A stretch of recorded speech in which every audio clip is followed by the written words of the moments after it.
The contents of this podcast is not medical advice. This is my own opinions and views.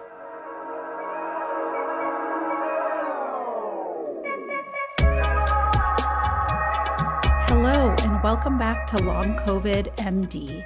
I'm your host, Dr. Zeest Khan, a licensed and board-certified physician navigating recovery from long COVID. Happy 2024, you guys. Today, I'm sharing 5 things I'm doing in the new year to support my health and to continue my recovery from long COVID. Some of these might be tedious, but they are nonetheless very important. Luckily, the most tedious of these tasks can be delegated to a friendly helper if you have one. The last one, however, is not. That is something you and you alone can do. So stay to the end to hear that.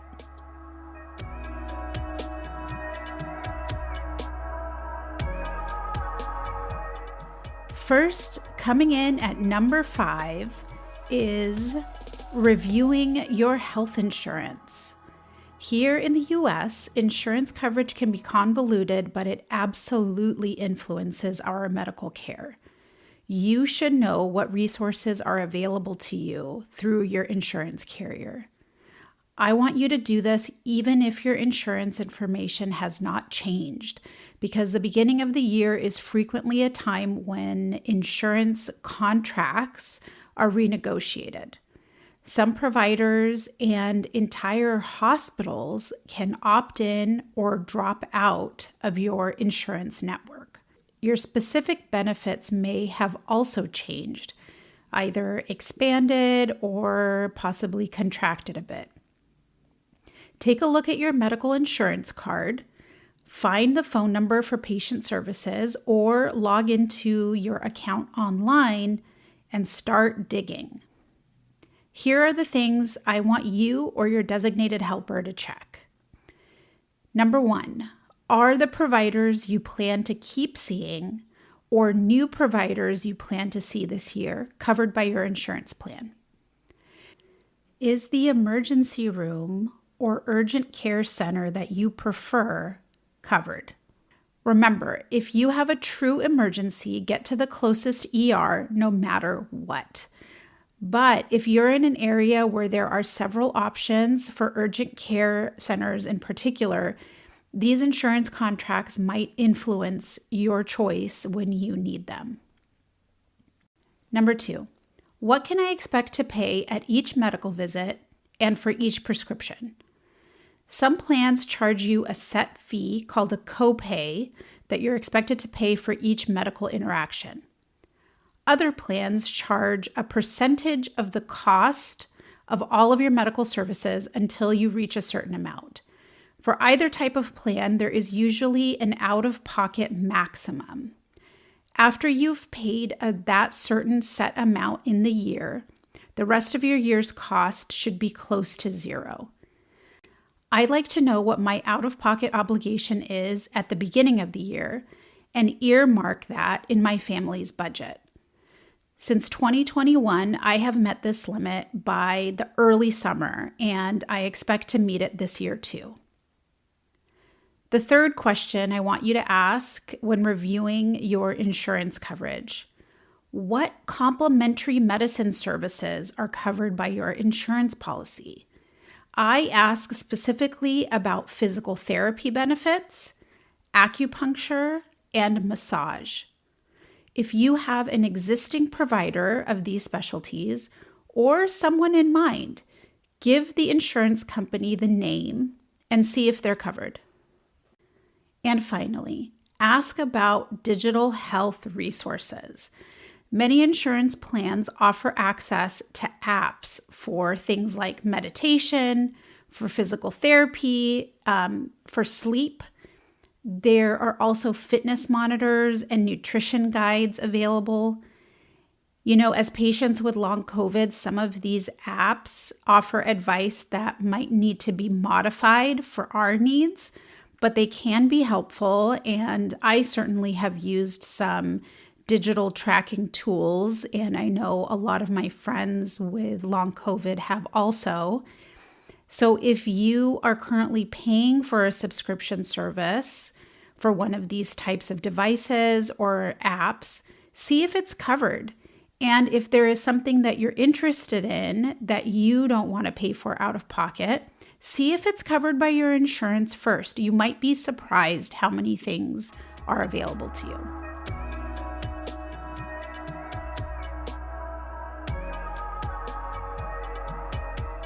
All right, coming in at number 4, schedule your medical screenings. At the beginning of the year, I schedule my annual medical exam to get screened for age and demographic related conditions like cancer and heart disease. I usually schedule it around my birthday. It's a nice way for me to remember. These screenings are important because remember, you can have long COVID and another serious condition. I don't want you to miss the signs of a big bad disease because you had so much on your plate with another big bad disease, namely long COVID. For me, this year is my colonoscopy year where I'll be screened for colon cancer.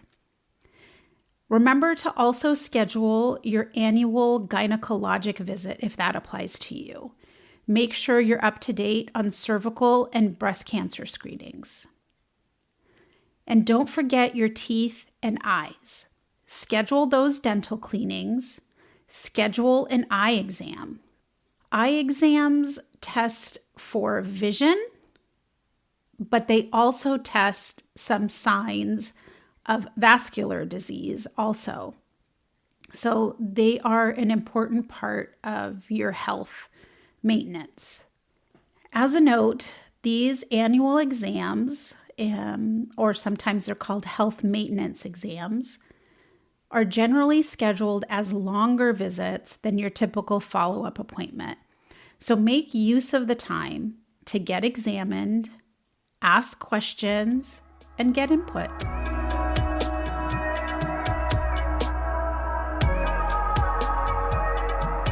Number 3. Okay, we got the most tedious stuff out of the way. Number 3 is important, but it has the potential to be fun. And it can also be delegated to a friendly helper with some guidance from you. And this is updating my personal crash cart. So let me explain. In the hospital, a crash cart is a tool cabinet on wheels filled with the medications, supplies, and even instructions that can help in an emergency. In the hospital, when a patient is very sick or they are deteriorating rapidly, we say that they are crashing. It's the same word I hear us in the long COVID and in the MECFS world use when we are struggling the most. In the hospital, when a patient is crashing, we call for help and we sound a literal alarm. Designated medical staff from all parts of the hospital show up, and one of the first things to arrive is the crash cart.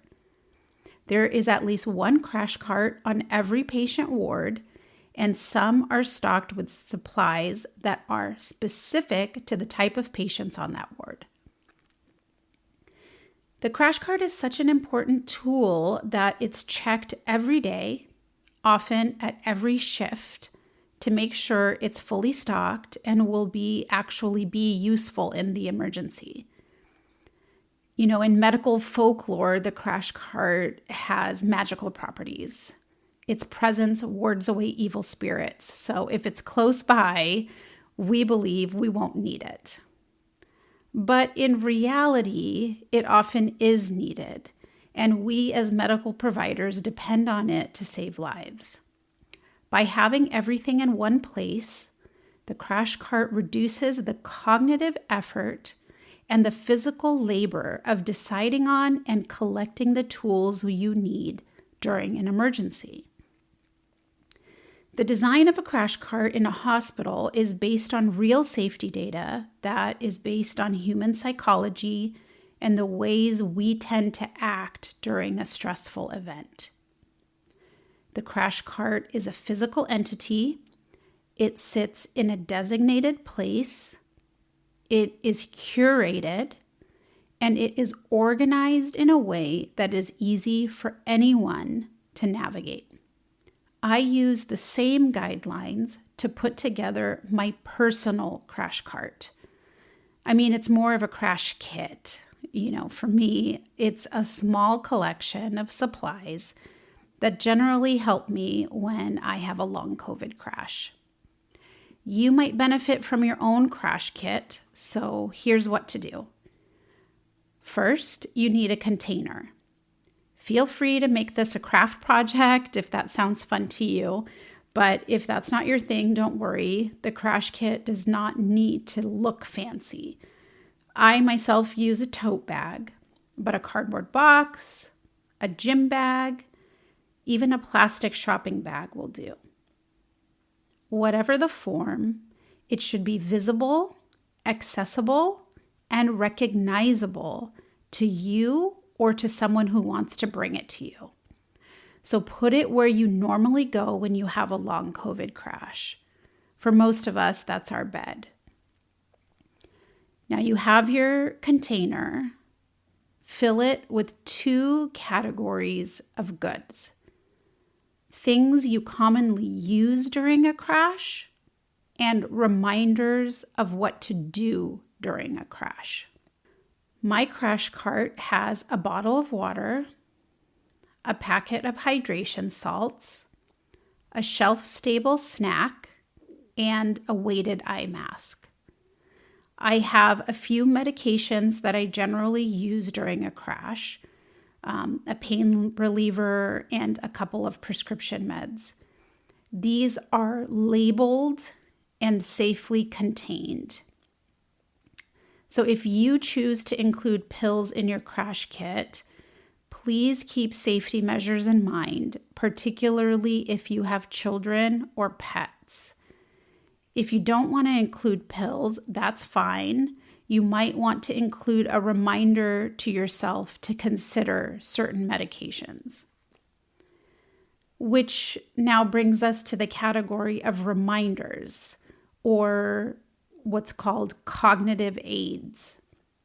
In medicine, the use of cognitive aids in emergencies has been found to improve patient outcomes during emergencies.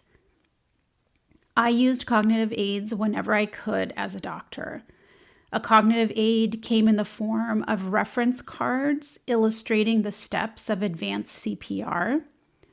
It came in the form of posters on the wall in the operating room that would remind the medical team to complete all the steps of pre-op safety check before the start of surgery. Cognitive aids are being increasingly used in medical settings because we know that during a period of stress, our executive functioning can drop. This happens even if you are a highly trained, highly experienced professional. What happens during a period of stress is that things that are usually simple to remember can suddenly not be accessed. A long COVID crash is not only a period of stress, it's often marked by a decline in cognitive function. So we have 2 reasons to have a drop in cognitive function and 2 good reasons to help with that drop in cognitive function. Using cognitive aids offloads some mental labor. It allows our brain to rest that bit more and perhaps eases our crash. My cognitive aids are really just a few index cards bound together with a metal ring. On the cards, I have names of restaurants that deliver and meals that I like from those restaurants. I can either order these things myself or hand the card over to my husband and he can order it. You could take a photo of the card and text it to a friend to order it for you. These steps eliminate cognitive labor during a time that your brain needs rest. My cognitive aids also include brief messages to myself to make me feel positive and keep me from spiraling emotionally. They're just reminders and pick-me-ups. I also include things that I meant to do or wanted to try the next time I had a crash, and quickly assess if that's the right thing for me to do at that point. So your crash cart is going to be personalized to you. It can contain as much or as little as you like. The key is to stock it when you're feeling well, to prepare for the time that you're going to feel unwell. It can be as big as you want, but the bigger it is, the more organized it should be so you don't get lost in it. Remember, differentiated items are easier for the mind to identify. You can see what's in front of you more easily and more effectively remind yourself of what you should be doing. So what I mean by this is my water bottle, I see it as soon as I look in my crash kit. It's a cue for me to hydrate. My snack is a cue for me to nourish myself. My eye mask is a cue to rest. So not only are these items providing the goal, but they're also reminders of the goal, right? Reminders of what you should be doing to resuscitate yourself. And this might sound really simple, but do not underestimate how stress affects your mind. When we're faced with stressors, like we do in a long COVID crash, reinforcing some simple instructions can be tremendously helpful. So give it a try. Let me know how it works for you.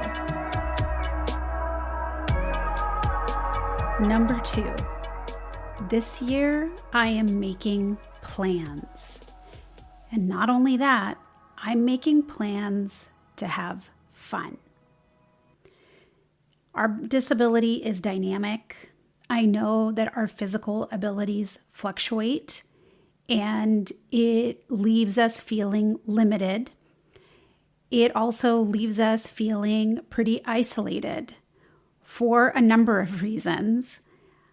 One of those is that I have become hesitant to make plans to do anything fun because of the fear that I will not be well enough to do them when the day comes.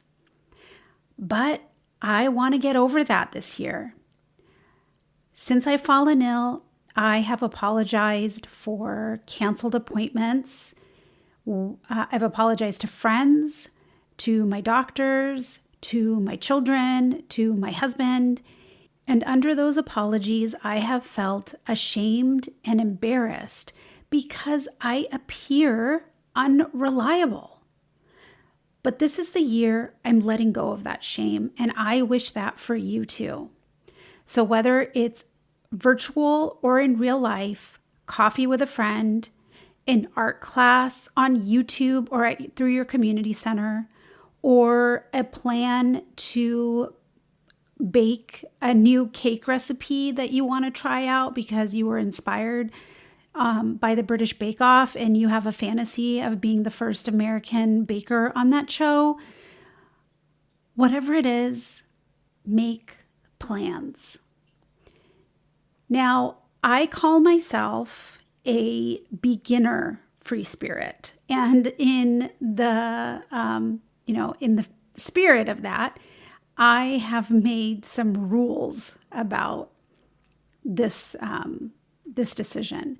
So I have 2 criteria for making plans like this year. 1, The activity should be something that I could reasonably do at my current baseline. And you know as well as I do, our current baseline fluctuates. But when I make plans, I'm going to make the plans based on the energy I have at my current baseline. The second criteria is that these are activities that are going to be simply for fun.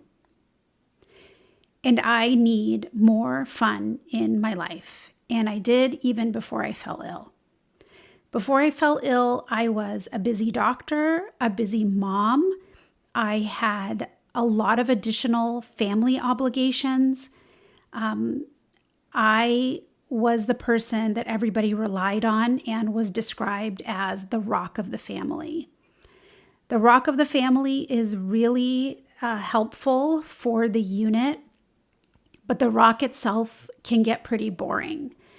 Fun and play was just not a priority for me, and I actually got to the point that I believed it was not available for me. It is only in sickness that I realize play is not only enjoyable, it's actually useful. And more than that, it's necessary. For me, what I've realized is that making plans in general, whether or not, it's real, making the plans gives me a sense of empowerment. It gives me a sense of having some control in the face of this disease. And so that is, even if that's placebo, still gives me a real dopamine hit and makes me feel good. So that's a reason to keep doing it. Another thing is the way I work, or the way my mind works in particular.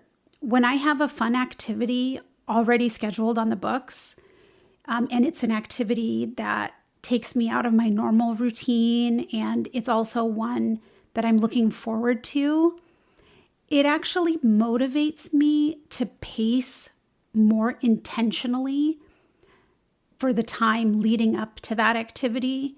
And I actually find myself scheduling what I call unwinding time or recovery time after the activity. This way, I'm not caught off guard, and my attempts at being spontaneous and fun don't derail me. So I'm being less spontaneous, but I want to keep the fun part. In this way, scheduling fun or scheduling play gives me a carrot. And as I enter, year 4 of having long COVID, I certainly need more sustainable methods of pacing without burning out. And that's a real possibility for me. Are there hindrances to this? Yes. Is it always possible to execute? No. One hindrance is that I might not feel well on the day of the activity. Okay, so what? There are plenty of flaky people in this world, and I'm giving myself permission to be one of them sometimes.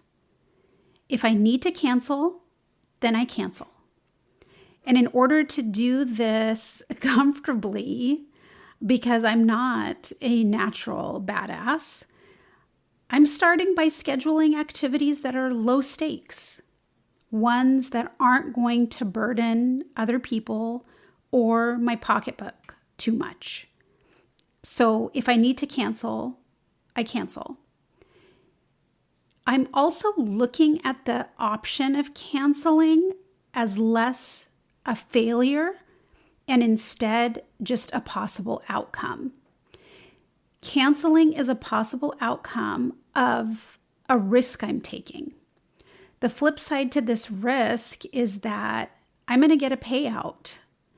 I'm going to feel good that day. I'm going to feel like I accomplished something. I'm going to have a dopamine hit. I'm hopefully going to laugh or giggle. So I'm not letting canceling keep me from making plans. I am not going to let it hinder me from making a play date.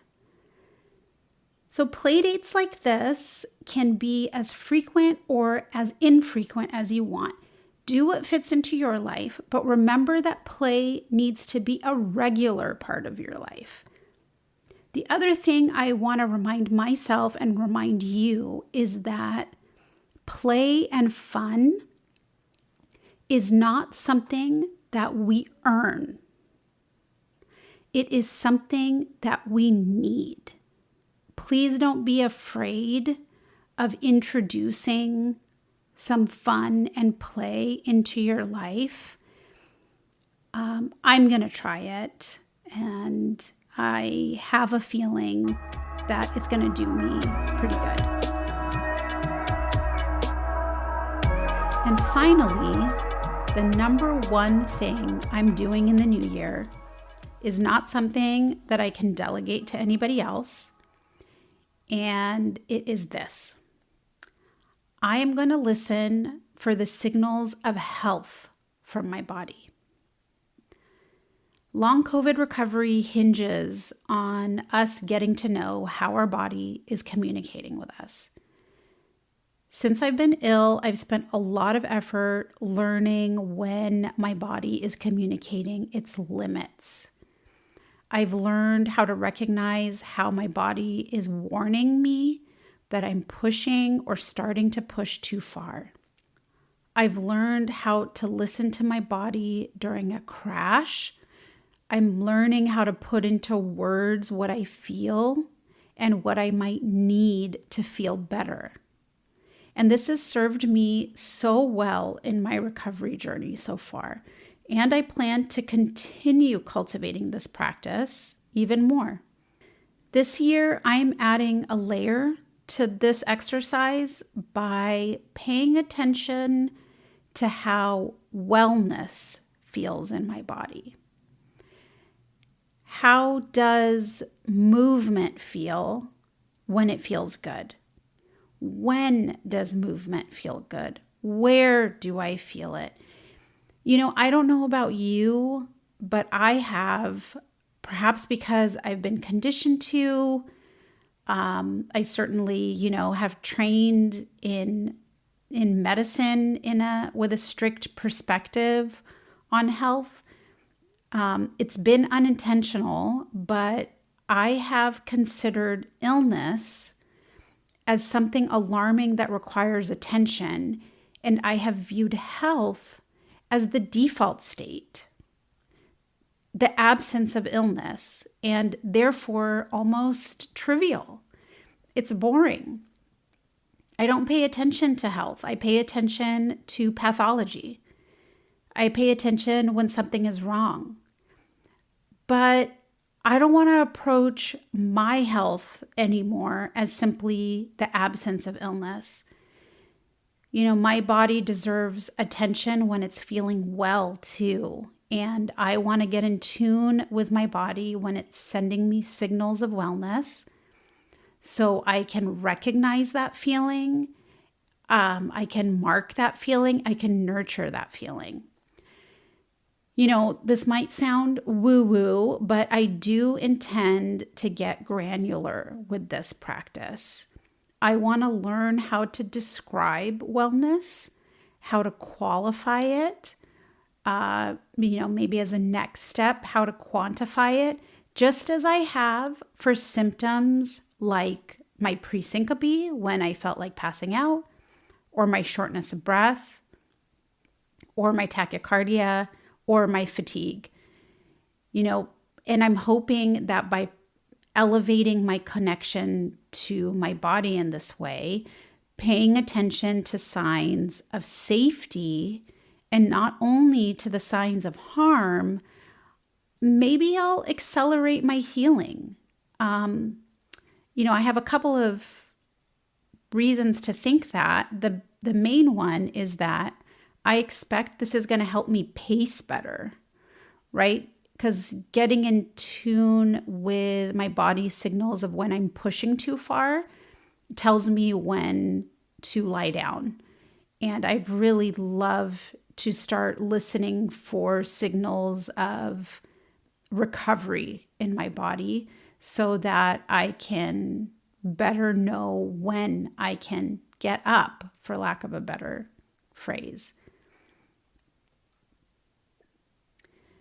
I think about my children or my pets and how they communicate. Even without words, they tell me when they are sleepy, cranky, hungry. They also show when they're excited, happy, or, relaxed. Even before my kids could speak, they might as well have been holding up a sign with the name of their emotion on it. Once I learned that language, it really opened my understanding of my children, and it helped me recognize the same signals in myself. Even a dog, does this. It just takes time for a new dog owner to learn this language too. And I want to be able to understand my body in a similar way because I know it's holding up little signs. I just can't read all of them yet. And that's what I mean with this practice of listening to signs of wellness. I want to I think I've done a really good job paying attention to signs of illness. I would love to cultivate that more by learning the signs of wellness and remembering how a good body feels. I hope that makes sense.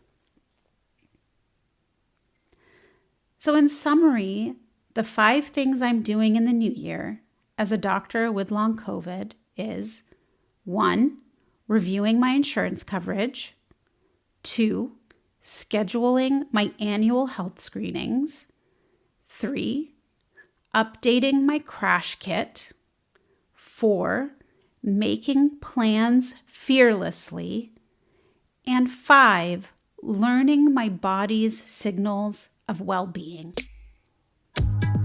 Thank you for joining me today and for listening to this episode of Long COVID MD with me, Dr. Zeest Khan. Reach out to me with any questions, comments, or topic suggestions at longcovidmd@gmail.com. I love reading your messages.